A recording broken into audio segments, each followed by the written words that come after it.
안녕하세요. 저는 대구에서 태어나 지금은 서울에 살고 있는 40대 후반 여자입니다. 곧 50을 바라보고 있는 나이에 어릴 때부터 산전수전 다 겪었던 이야기를 추억 삼아 한번 풀어보려고 사연을 씁니다.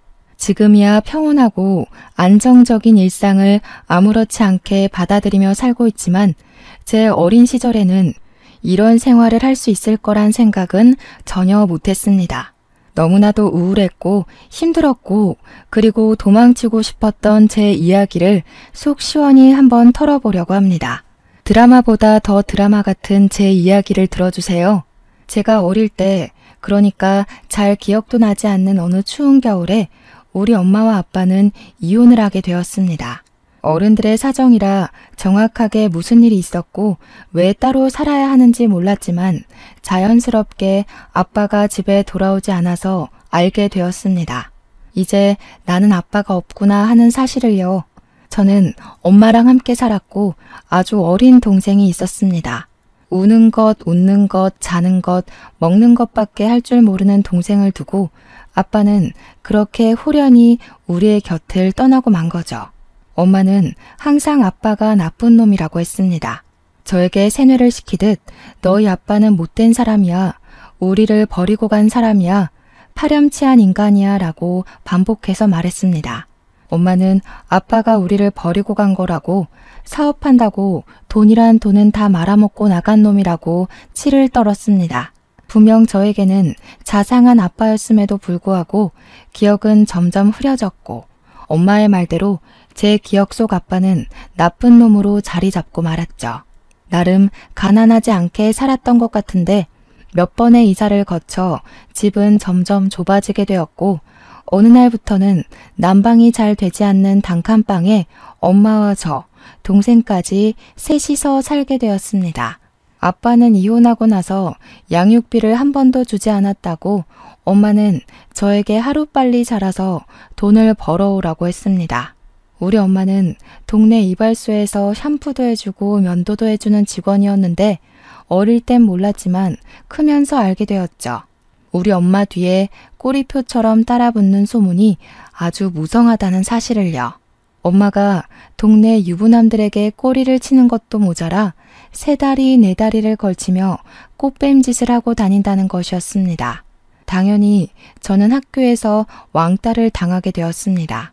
그 당시에는 왕따라는 게 정말 만연했고 지금처럼 공론화되기 어려웠기에 심하게 괴롭힘을 당했습니다. 특히 유독 심하게 저를 괴롭히던 애가 있었는데 그 아이의 이름은 아직도 기억에서 지워지지 않습니다. 김미나. 그 아이는 제가 자신보다 공부를 조금 더 잘한다는 이유에서 저를 괴롭혔습니다. 미나는 꽤 잘 사는 집안의 딸이었고 애초에 저 같은 환경에 놓인 애랑은 차원이 다른 아이였습니다. 비교를 할 수준도 아니었지만 그저 괴롭힐 아이가 필요하고 분풀이할 대상이 필요해서 저를 못살게 군 것이겠죠. 공부를 제가 조금 더 잘했다고 괴롭혔지만 사실 제 성적이 그렇게 좋은 편은 아니었거든요. 저는 집에서나 학교에서나 어딜 가도 치이는 그런 동네북이었던 겁니다. 책상에 죽어라 나가라 하는 낙서는 물론이고 교과서를 물에 적셔 놓는다거나 찢어 놓는 건 아주 기본이었습니다. 서랍에 몰래 압정을 넣어둔다거나 실핀을 넣어두어 손을 다치게 한 경우도 있었습니다. 물벼락을 맞는 건 아주 일상이었기에 항상 체육복을 뒤집어 쓰고 수업을 받아야만 했습니다. 그냥 물이면 다행이었지만 걸레를 빤 물인 날에는 최악이었죠. 체육 시간에 피구라도 하면 모조리 다 저에게 공을 던져댔습니다. 학급에서 인기 있고 영향력 있는 김미나가 저를 괴롭히니 나머지 아이들도 자연스럽게 저를 무시하고 괴롭히기 시작했습니다. 방관하는 친구들은 그나마 고마울 지경이었습니다. 쉬는 시간이면 저에게 너네 엄마가 꽃뱀이라며 환양년이라던데 남자 없으면 죽는 년이래 하면서 모욕을 주었고요. 그 와중에도 깔깔 웃으면서 너도 똑같은 팔자 아냐? 엄마 팔자 닮는다던데 하면서 학급 아이들은 저를 놀렸습니다. 정말 학교 생활이 죽는 것보다 더 싫었습니다. 왜 가만히 있었냐고요? 가만히 있지 않았습니다. 처음에는 나한테 왜 그러냐고 화도 내보고 이러지 말라고 애원도 해봤습니다. 그런데 제가 반응을 하면 할수록 아이들의 장난의 강도는 높아지기 시작했고 나중에는 몸에 상처가 생길 지경이었습니다. 처음 상처가 생긴 날 저는 참지 못하고 담임 선생님을 찾아가 일렀습니다. 우리 반 아이들이 저를 작당하고 괴롭혀요. 상처가 났어요. 너무 힘들어요 하고 울면서 이야기를 했죠. 하지만 담임 선생님도 김미나의 편이었습니다. 그 아이의 부모가 사업을 하고 있었고 담임 선생님이 30대 아들의 취업을 도와줬다고 하더라고요. 한마디로 뒷돈도 받고 취업 비리까지 묶여 있으니 제 편을 들어줄 수 없었던 거죠. 저에게 넌지시 너도 뭔가 잘못한 게 있지 않겠니? 그 아이들이 너한테만 그러는 이유가 있겠지라고 말했을 때는 정말 제 가슴에 커다란 구멍이 생기는 것 같은 기분이었습니다. 제가 학교 앞 골목에서 선생님한테 일렀다는 이유로 아이들에게 얻어맞은 적이 있었습니다. 그날은 꽤 많은 아이들이 저를 괴롭혔고 결국 지나가던 행인의 신고로 죄다 경찰서에 잡혀간 일이 있었죠. 분주한 경찰에서 죄인처럼 고개를 숙이고 있었던 건 저 하나였습니다. 가해자들은 오히려 뻔뻔했고 피해자인 저는 그들과 눈도 마주치지 못했습니다. 간간히 형사들의 열이 뻗친다는 큰 소리가 오고 가고 했지만 결국 제 눈앞에 드리워진 합의서와 돈봉투는 모든 것을 포기하게 만들었습니다. 가해자들의 부모가 저를 멸시 어린 눈으로 바라보며 합의서에 도장만 찍으라고 종용했습니다.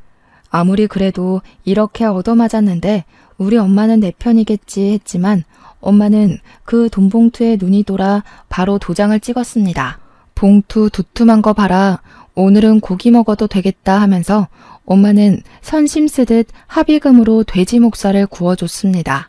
저는 아직까지도 탐욕스러운 눈으로 다친 저를 살피기보다 돈을 먼저 보는 엄마를 잊을 수가 없네요.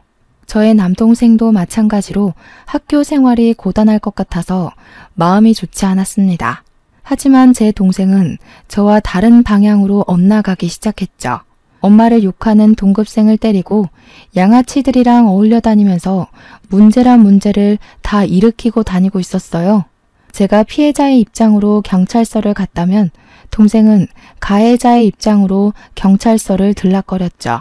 엄마는 동생 대신 사죄를 하고 다니면서 저에게 책임을 전가했습니다. 도대체 넌 어디서 뭘 하고 지내길래 동생이 저렇게 엇나가는데 신경을 한번 안 쓰냐고요. 저는 이런 집안이 너무나도 지긋지긋했고 도망치고 싶었습니다. 동생은 결국 고등학교를 자퇴하고 허구한 날 동네 양아치짓 하고 다니다가 소년원에도 몇 번 가게 되었고요. 엄마는 동생이 소년원에 가고 집에 들어오지 않자 저를 버려둔 자식 취급하며 이 남자 저 남자 만나러 다니기 바빴습니다. 소문처럼 우리 엄마는 남자 없이는 못 사는 사람이었거든요. 저는 고등학교를 졸업하자마자 자의반 타의반으로 공장에 취직을 하게 되었습니다. 노예처럼 일만 하고 번 돈은 고스란히 엄마한테 다 빼앗기고 그게 당연한 줄 알면서 무기력하게 자랐습니다. 그 와중에 동생은 폭행 사건에 휘말리게 되어 합의금을 달라고 저에게 윽박을 질렀습니다. 피해자로 살아온 시간이 길었기에 누군가의 윽박은 정말 견디기 힘든 트라우마였습니다. 저는 결국 대출을 받아서 돈을 내놓으라는 동생을 이길 수 없었죠. 이번에 합의 못하면 감방에 들어가게 생겼다면서 대출을 받아오라고 물컵을 던지고 난리를 쳤거든요. 이제는 소년원이 아닌 교도소에 들어가게 됐다는 겁니다. 딱 한 번이면 된다고 엄마도 저한테 네 동생 깜빵 가면 이번에는 5년을 살아야 한대 하는데 결국 대출을 받고 말았습니다. 눈덩이처럼 불어나는 이자에 통장 잔고는 5만 원도 채 남지 않은 걸 보고 이렇게 살면 안 되겠다는 생각이 들기 시작했습니다. 그래서 저는 아주 오래전에 찾아갔던 친할머니의 집을 기억을 더듬고 더듬어 찾아가게 되었습니다. 세월이 많이 흘러서 이사를 갔을 수도 있었지만 지푸라기 잡는 심정으로 찾아갔습니다. 골목골목 헤매다가 근처 슈퍼 아줌마의 도움으로 친할머니 댁을 찾을 수 있었습니다. 부산 송정 쪽이었는데 다행히 그 자리 그대로 살고 계셨더라고요. 용기를 내어 초인종을 누르고 제 이름 석자를 이야기하니 할머니가 버선발로 뛰어나오셨습니다. 제 얼굴을 이리저리 살피시며 아가 여기를 어찌 찾아왔노 하시면서 제 몸을 쓸고 비비고 하시는데 얼마나 놀랐는지 몰라요. 왜냐하면 엄마는 늘 아빠와 친가는 우리 모두를 버린 거라고 싫어한다고 했으니까요. 자식 버리고 간 아빠는 양육비 한 번 안 준 못된 인간이라고 파렴치한 인간이라고 했거든요. 애 둘 키우는데 돈이 얼마나 많이 드는지 아냐고 하루빨리 돈 벌어서 시키기 바빴고요.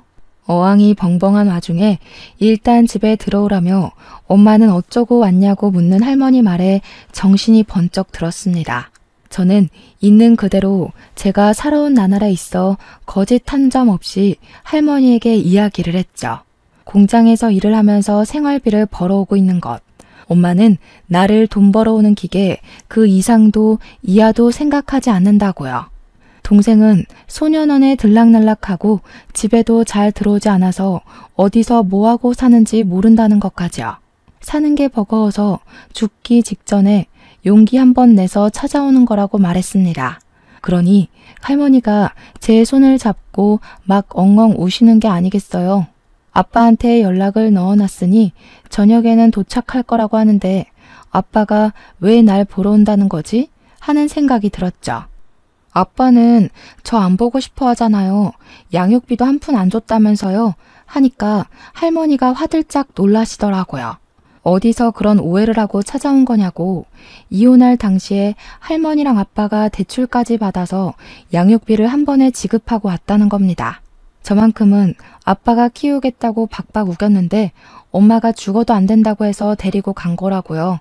저는 울면서 말했죠. 그런 사람이 왜 한 번을 찾아오지 않았냐고요.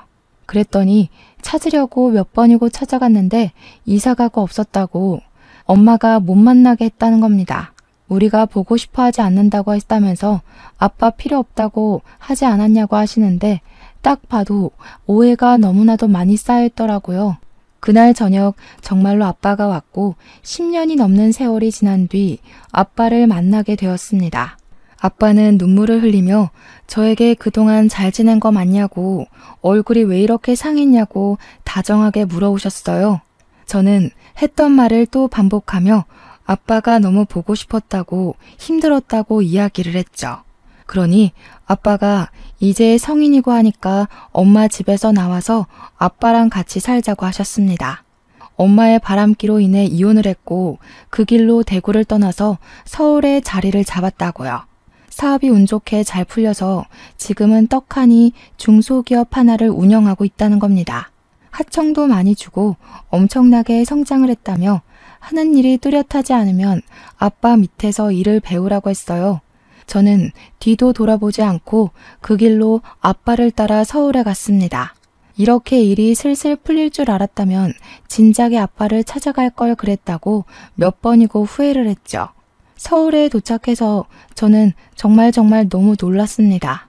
대구에서 주택 반지하에 새들어 살 때랑은 너무나도 다른 환경이 저를 기다리고 있었기 때문이었어요.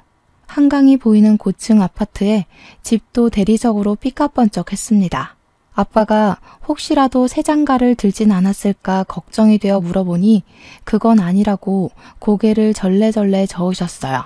언젠가 자식들이 찾아올지도 모른다는 기대를 하고 있었다면서 저를 기다리고 있었다고 말해주셨습니다.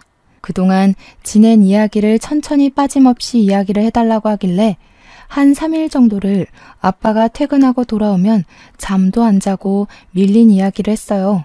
나눌 이야기가 별로 없을 거라고 생각했는데 막상 입을 열고 나니 본물 터지듯 말이 나오더라고요. 학교 생활을 하면서 치욕스러운 일을 당했던 것, 동생이 사고치고 다니던 것, 엄마가 허구한 날 남자 만나느라 바빠서 가정은 신경도 쓰지 않았던 것까지 모조리 다요. 아빠는 한숨만 푹푹 쉬면서 저를 위로했습니다. 결국 그렇게 개차반으로 살고 있을 줄 알았다고. 너라도 내가 데리고 나왔어야 했는데 미안하다고요. 아빠한테 혹시 동생도 기다리고 있었냐고 동생은 지금 어디서 뭘 하는지 모르겠다고 하니까 그저 씁쓸하게 웃으셨어요. 왠지 더 물어보면 안 될 것 같은 초연한 분위기가 흘러 더 이상 동생 이야기는 하지 않았습니다. 아빠는 저에게 지금이라도 하고 싶은 것이 있냐고 물었습니다. 며칠 고민을 해봐도 딱히 뭘 해야 할지 모르겠어서 솔직하게 이야기를 하니 아빠가 대학을 가보는 게 어떻겠냐고 물어보았습니다. 대학이라니 너무나도 높은 문턱인 것 같아서 처음에는 아니라고 고개를 저었지만 며칠이 지나니 궁금하더라고요. 대학에 가면 다들 어떤 생활을 할까? 정말 TV, 영화에서 보는 것처럼 그런 느낌일까? 하는 궁금증이요. 저는 결국 재수학원을 등록하게 되었고 수능을 준비하게 되었습니다.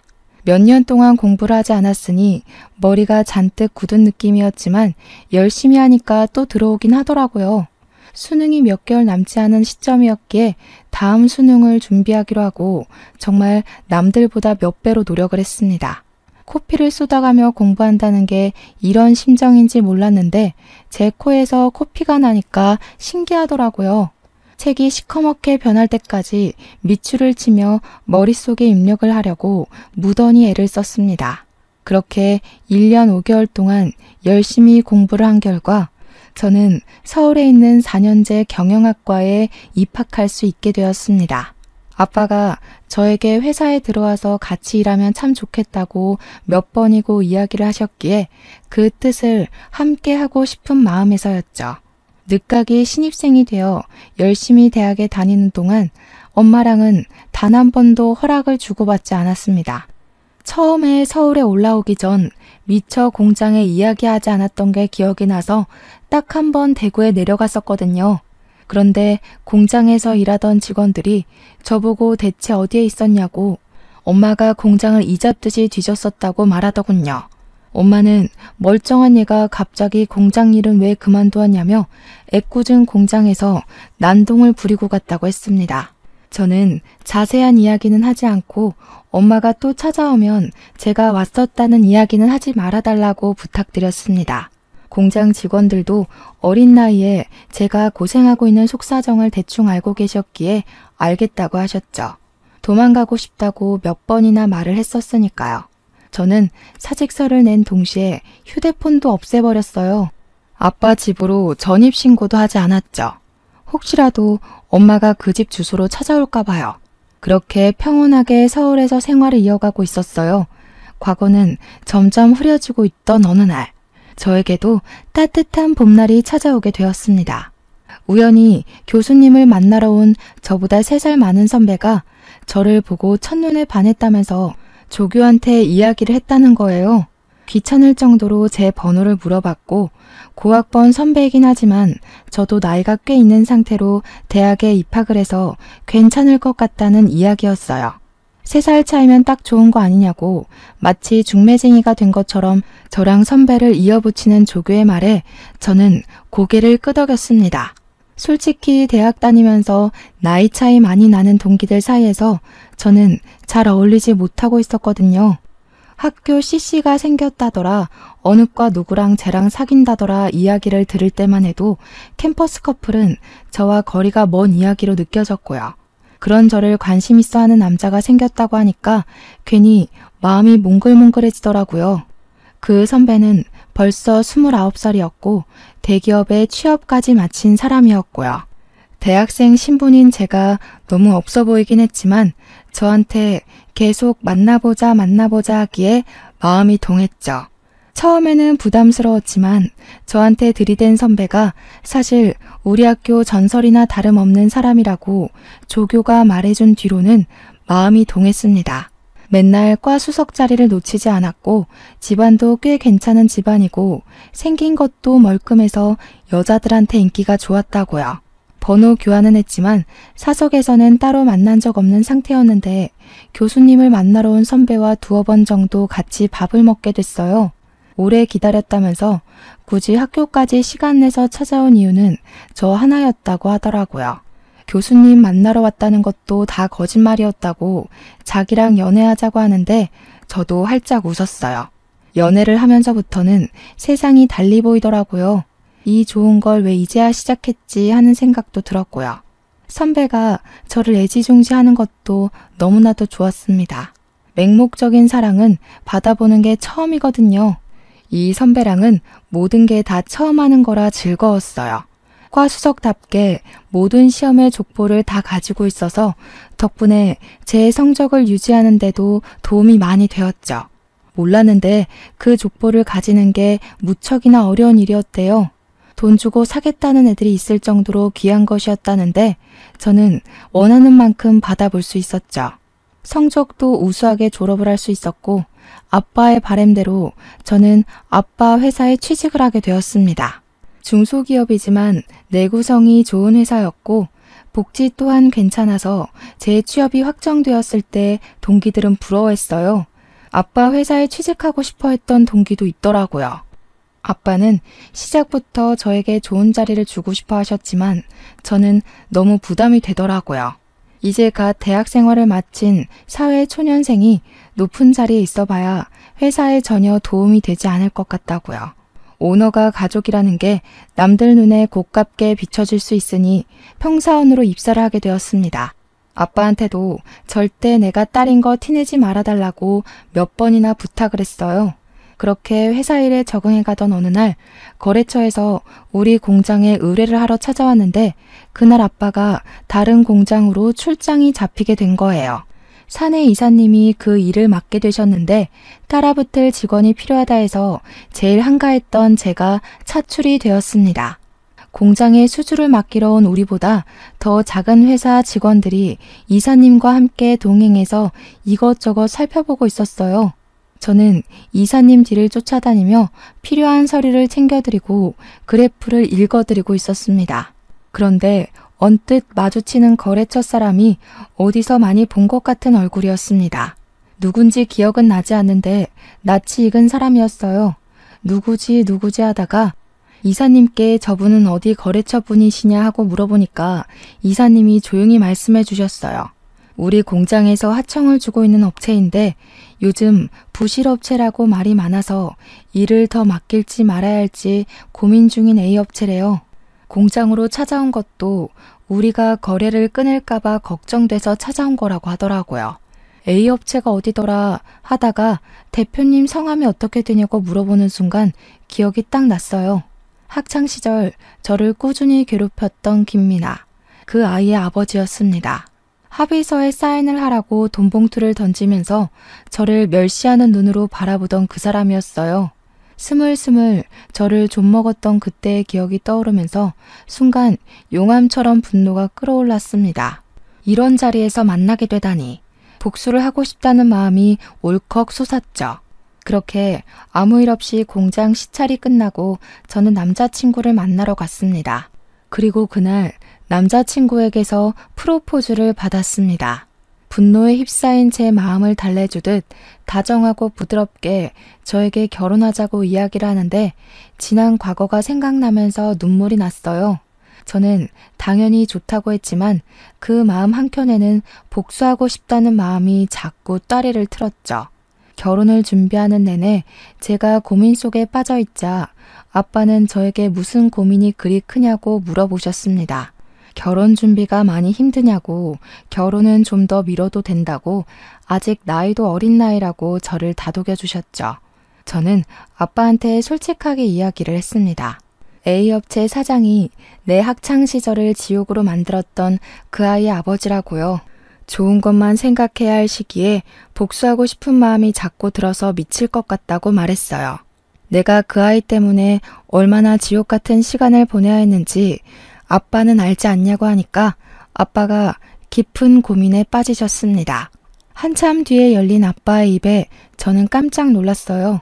그 업체 우리가 일 안 주면 부도 날 거야. 그렇게 해주자. 우리 딸이 당했던 기억만큼 이왕 복수할 거 제대로 해주자고. 2번 다시는 일어날 수 없게 만들어주자.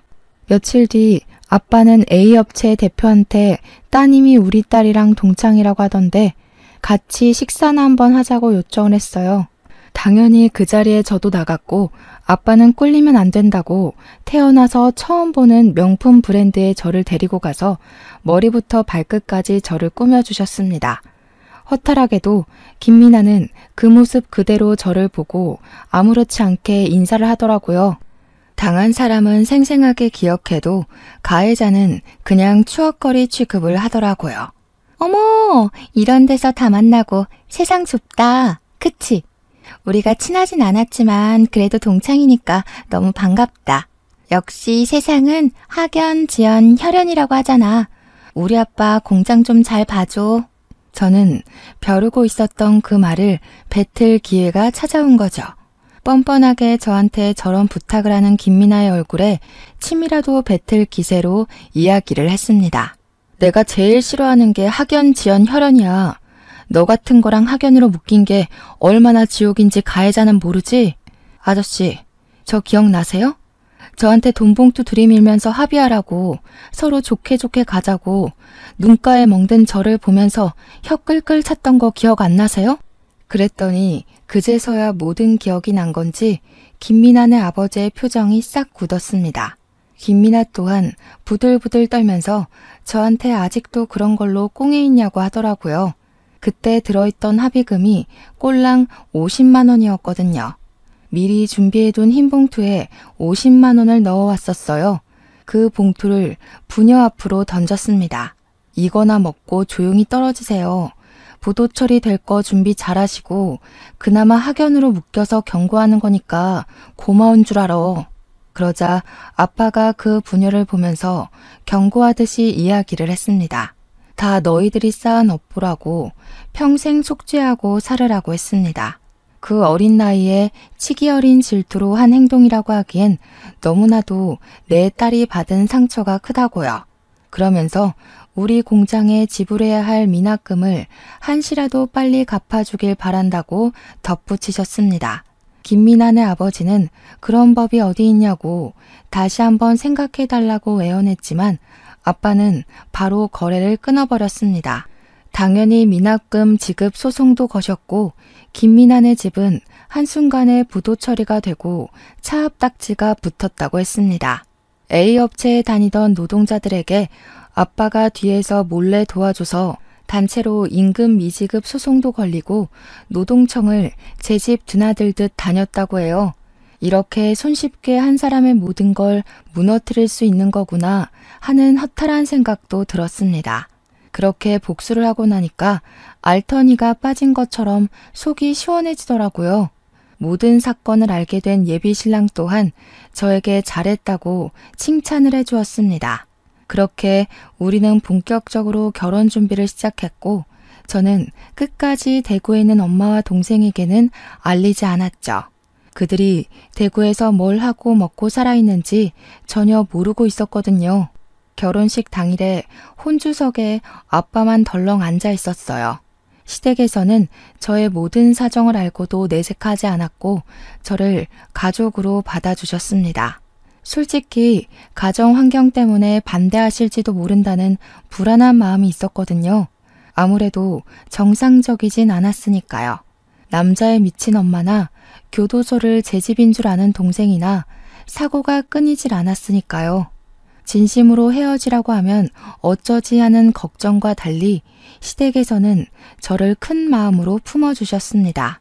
집안이 소문대로 꽤 괜찮은 집안이었는데 오점이 될 수 있는 저를 그렇게 따뜻하게 안아주시다니 정말 감사했죠.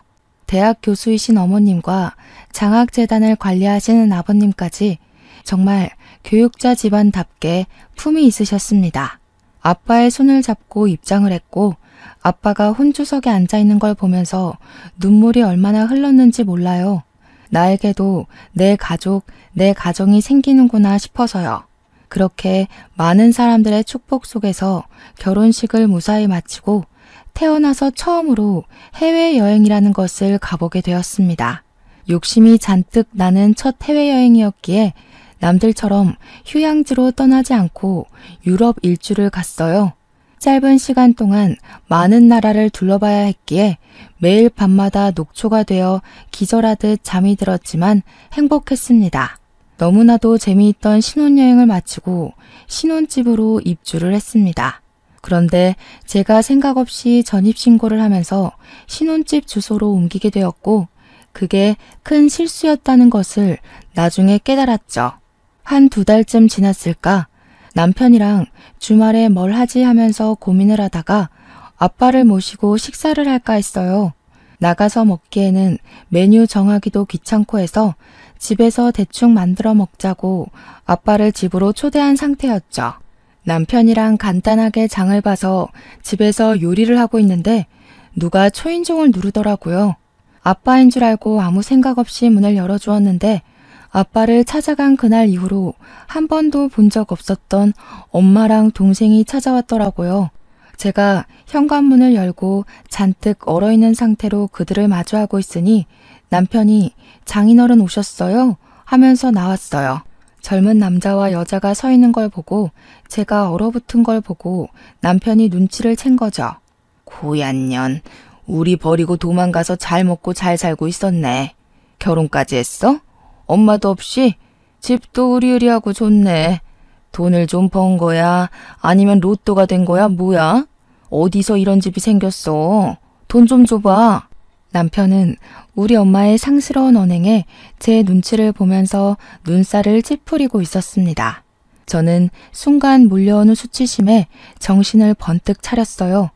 아빠가 오기 전에 이 모자를 쫓아내야 한다는 생각이 들어서 나가서 이야기를 하자고 했죠. 그러니까 동생이 저를 팍 밀치면서 신발을 벗고 집으로 들어오더라고요. 맛있는 냄새가 나는데 배고프니까 밥 좀 달라고 하면서 우리 남편한테 매형? 매형이라고 불러야 하나? 이러고 있더라고요. 그래, 우리 사위가 돈이 많은가? 우리 딸이 팔자가 기가 막히게 좋네. 어디서 이런 부잣집 아들내미를 물었어? 얘, 너는 부모 없이 결혼하면 시댁에 책 잡히는 거 몰라서 그런 짓을 해? 내가 부모가 없긴 왜 없어? 나 아빠 있어. 제가 아빠를 입에 올리자마자 엄마는 제 뺨을 사정없이 후려쳤습니다. 악소리를 내면서 벌겋게 부어오르는 뺨을 만지자 남편이 놀래서 저에게 달려왔어요. 이게 무슨 짓이냐고 당장 나가라고 소리치는 남편의 말은 들리지도 않는지 엄마는 저를 노려보고 있었습니다. 저도 지지 않고 같이 노려봤어요.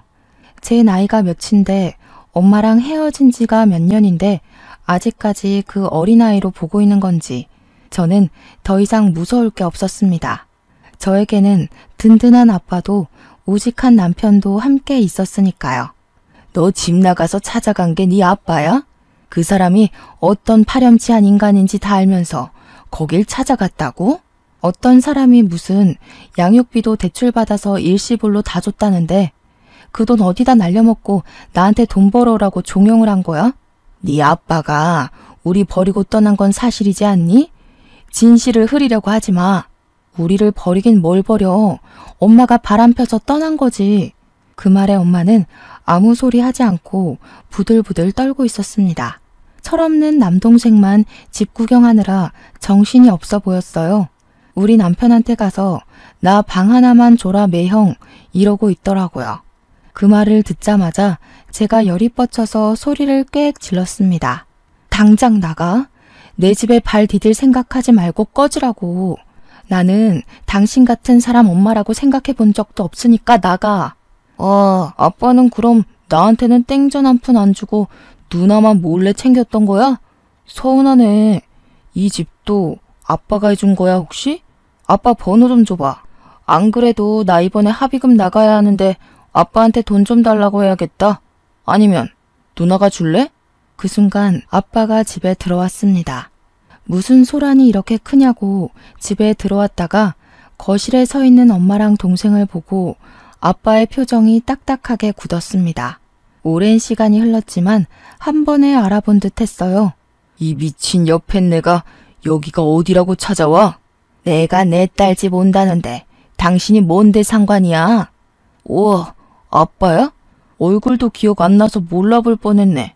아빠, 나 진짜 서운하다. 어떻게 누나만 쏠랑 챙길 수 있어?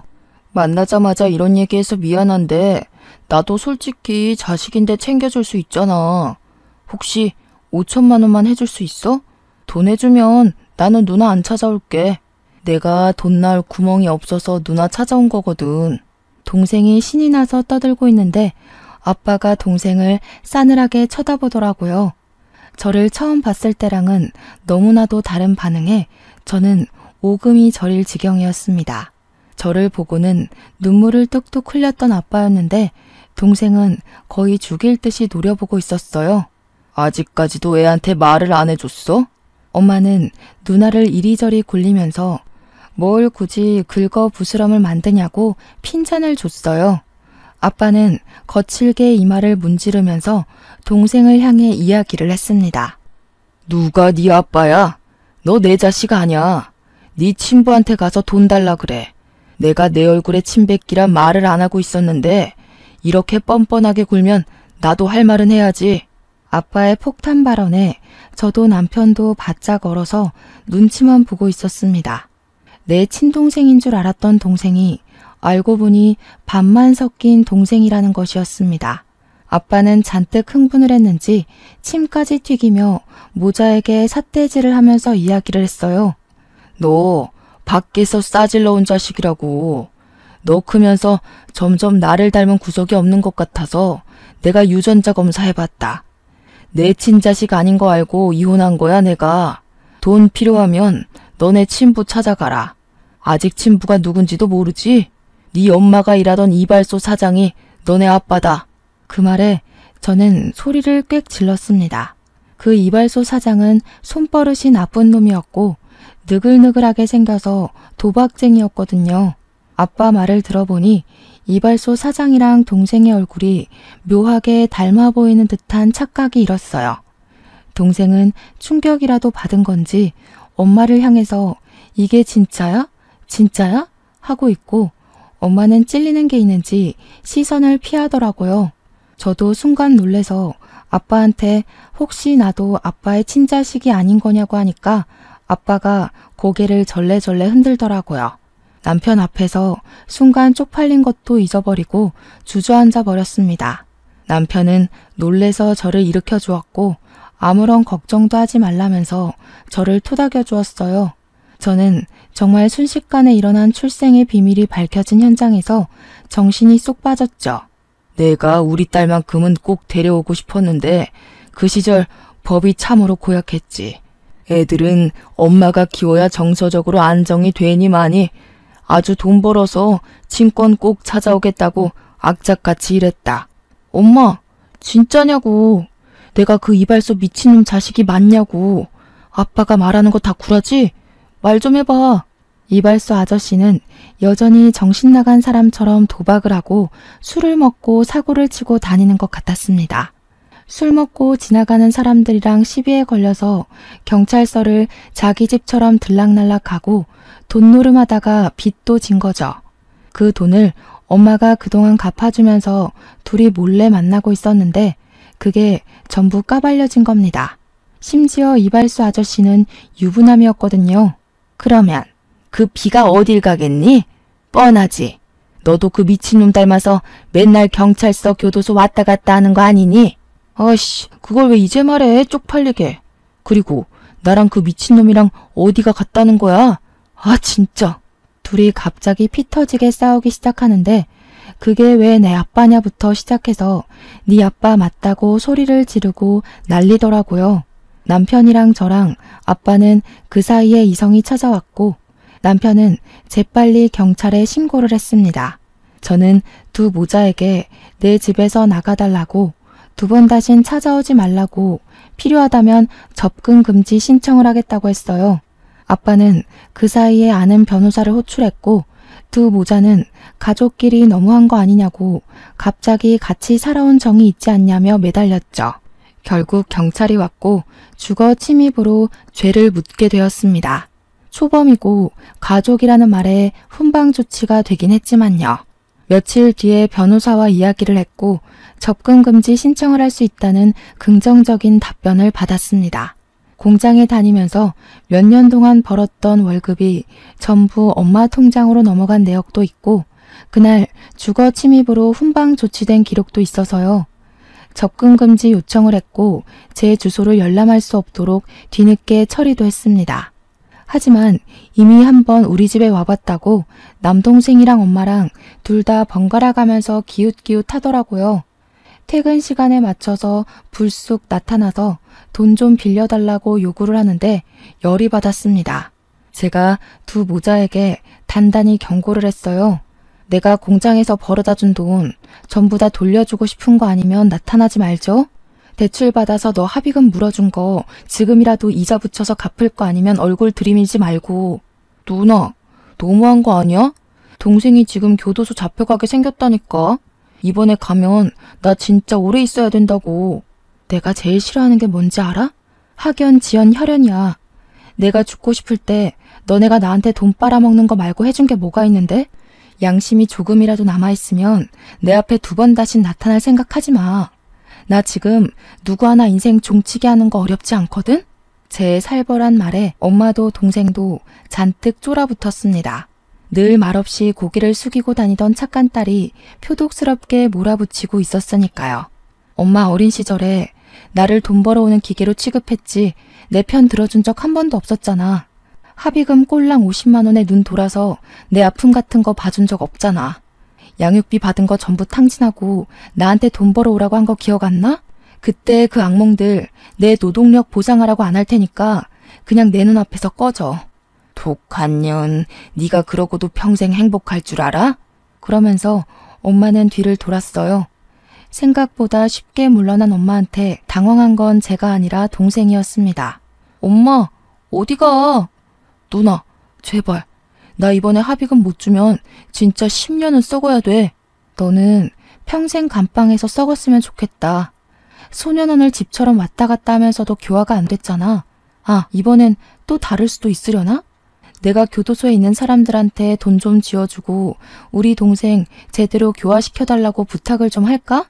거기 범죄자들은 돈만 주면 다 해준다고 한다던데. 동생이 흠칫 놀라더니 부들부들 떨면서 욕을 내뱉고 엄마를 따라 사라졌어요. 한참 실랑이를 한 덕분인지 완전히 녹초가 되어서 집에 돌아오니까 먼저 들어온 남편이 저를 꼭 안아주더라고요. 그런 인간들 때문에 마음 다치지 말라고, 다 잊어버리고 살 수는 없지만 힘들어하지 말라고 해줬어요. 저도 고맙다고 인사하면서 남편을 마주 안았습니다. 그 뒤로 엄마가 어디서 뭐라고 있는지 지금까지 제 앞에 나타난 적이 없습니다. 동생은 결국 감방에 들어갔다고 하더라고요. 영치금 넣어줄 사람이 없어서 힘들게 지내고 있는 것 같습니다만 저도 찾아갈 생각은 없습니다. 남편이랑 아빠 덕분에 소금을 뿌린 것 같았던 상처는 아물었고 지금의 저는 행복하게 살고 있습니다. 고생 끝에 낙이 온다.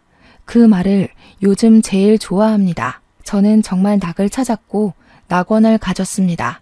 평생 이렇게 남편과 아빠와 그리고 저를 믿어준 시댁 식구들과 두런두런 행복하게 살고 싶습니다. 제 이야기를 들어주셔서 감사합니다.